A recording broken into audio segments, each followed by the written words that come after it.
apparently this made the news. This 17-year-old, this teenager, was a cheeky little shit online, and apparently he sent a lot of bomb threats to certain schools in the United States, him being a Romanian citizen from the Romanian capital. And so now they found out who did it, and he may actually get extradited to the United States in order to face punishment there. Like, can you even imagine?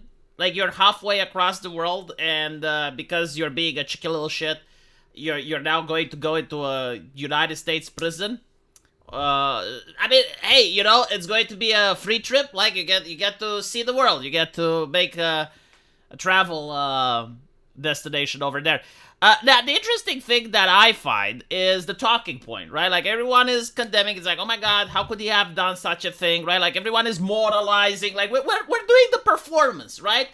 We're all saying the things that are acceptable to say in a polite circle so that we don't rock the boat. We don't have any opinions that deviate, because the only opinions acceptable is deep concern. It's like, oh my god, how could this have happened? What was he thinking? Oh Dios mío.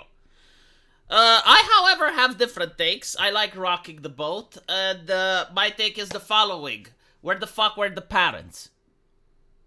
Like, what is the world coming to? What are the parents doing? And more importantly, why isn't society blaming the parents anymore? And I'm saying this as a parent. Like, in the future, if my culture comes to fruition, I too can get the blame. But it seems that a lot of people from my generation, I can't talk about the Zoomers, I can talk about the millennials, right? We grew up in a society without the online space here in Eastern Europe, the ones from my generation. And the world was much different. You could be a cheeky little shit, and the fact is, like, almost every single guy that I know, it was like, boys will be boys, and boys were cheeky little shits. Almost all of us, right? Now, it could be due to the fact that I was born in a more impoverished neighborhood with people from all walks of life, so, like, my experience with reality was more of a cheeky little shittiness than others. Like, maybe all the other children were dressing in suits and ties and were extremely polite and very politically correct, and it's just like my neighborhood was bad. But from my personal experience, no, like, we went out there, we broke windows, we fucked with the cops. Like, I remember a friend of mine got some flour from his grandma and started sniffing it next to the cop car just to make it go woo, woo, woo, and everyone was laughing. We would split into two teams, we would beat each other with sticks, and we would go home with bruises. I remember some guy, like, took some walnuts, cracked them, and then placed it on the street. And it was like during the dusk, and the cars thought that there's nails on the street, and they were going like, eh. Now, okay, imagine if that was on TikTok going viral, right? Imagine the Canonism over that shit. Like, imagine everyone is like, oh my god, how could we allow? How is this happening? How, right? Like, imagine the trouble that we would get into if we were to do that. Imagine seeing, like, a couple of kids that are, I think I was like 14, maybe 13, beating each other with sticks, right? Like playing swords.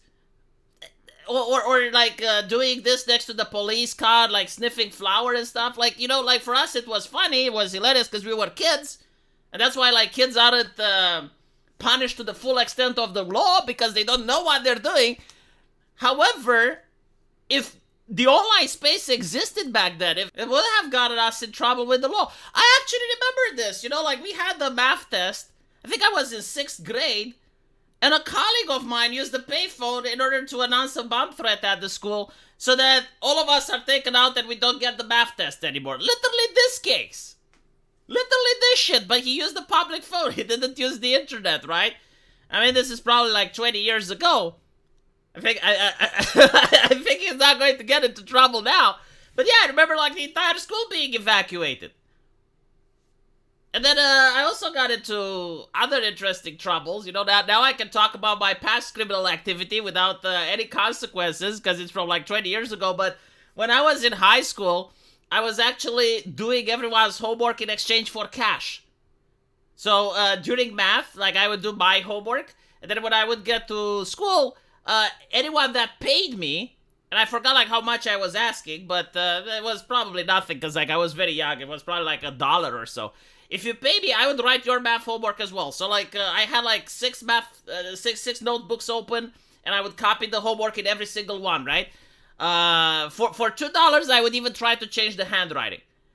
And then some other chucklehead muscled in on my business, like he was a little bit smarter than me, and sometimes like he would get the answers better because the teacher was baffled. It's like how is like half the class making the same mathematical errors every now and then, right? But the other guy was better than me, and he started doing the same thing. So I asked the school bully, it's like, hey, I'll give you $5, go beat him up. Just muscle in on his bit. Don't allow him to do that shit. If he wants to do it, like, tell him he can do the homework for history or for geography, anything else, just not math. And so the school bully went, and it's like, what are you doing? Like, I'm working hard in order to make my math homework, and you're helping these people, shit. And it's like, well, yeah, but, like, V does it as well. We're not talking about V here. We're talking about you. Why are you concerned with what other people are doing, right? It was really hilarious. But I'm pretty sure, like, if that was online, I could have gotten a criminal record or some shit, right? Could have gotten into juvie.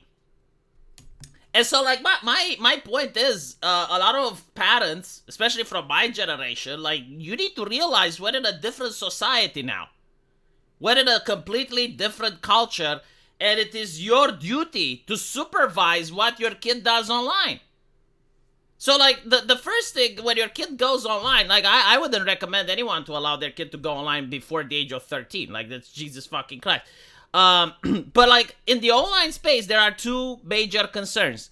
The first concern is that your kid can get groomed. Like, there's these viral YouTube channels popping up, and as a parent, you gotta start watching, you know, because you're curious.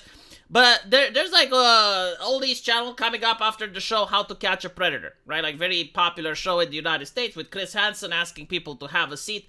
Like he would orchestrate various meetings where he would pretend that he's an underage child and he would try to go on the internet to see if anyone wants to meet up. And once they arrived there, it was a sting and they would get arrested. Okay, now those... That show is now having like a lot of copycats. There's a lot of people that there's even now called the Catching a Predator community, right? And what mindfucks me is that one of these channels like caught 3 people in a week.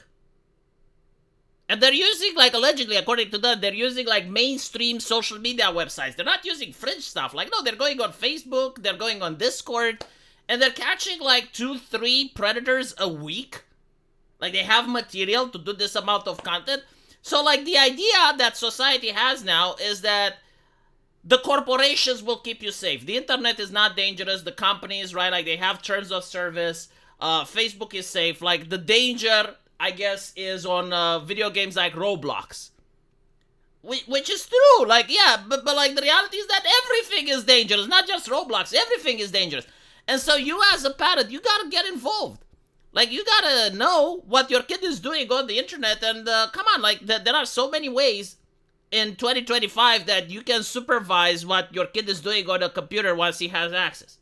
Like, you can install various programs that actually show you the screen, you can look at his browsing history, you can do, like, a lot of things that if you have a kid, because, again, it's your responsibility as a parent, assuming you love your kid, right? Not to allow him to get into any trouble. I'm not saying that you need to be Big Brother, but you should be at least careful so that your kid doesn't get itself involved into some fringe community or into a situation where they can get groomed. And the other thing is to actually protect the kid from themselves. Like, we live in the age of hate speech, especially if you're in the European Union. Like, you can go to prison for a lot of these things.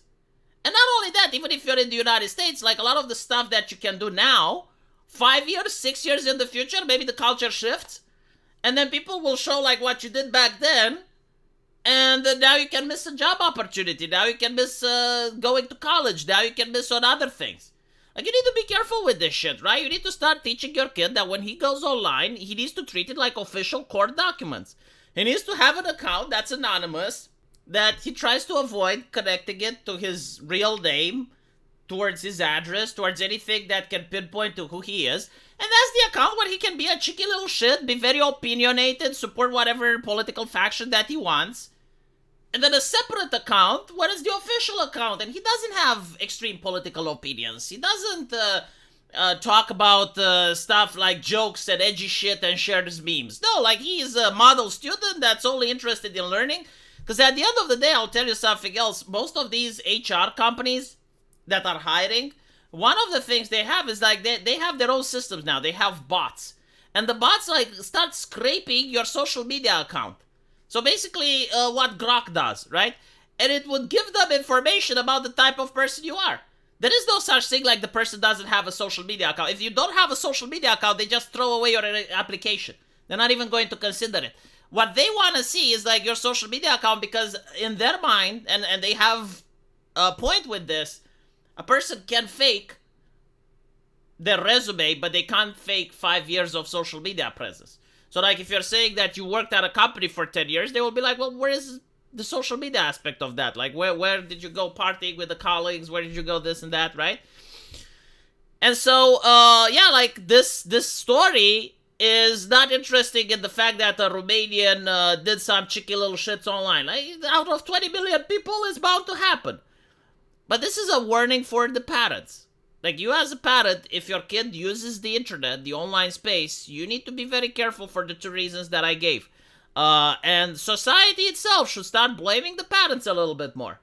Again, I as a parent, like, yeah, no, I am fully aware that I risk, at some point, like maybe my kid does something bad without my knowledge, and I will still feel guilty. It's like, well, I didn't provide the adequate education to prevent that from happening. Like, it's a burden. But, like, how many parents think like me, and how many people from the culture are also willing to blame and shame the same stigma that you would blame and shame someone that's racist? Like, right? Like, if someone says the N-word, we're already up in arms. But when the parents fail the kid and his entire life seems to be uprooted, like now he's going to have to travel to the United States and do prison there, not good. Not good. Let me know what you guys think, though. And as usual, I'll see you in the comment section. Take care.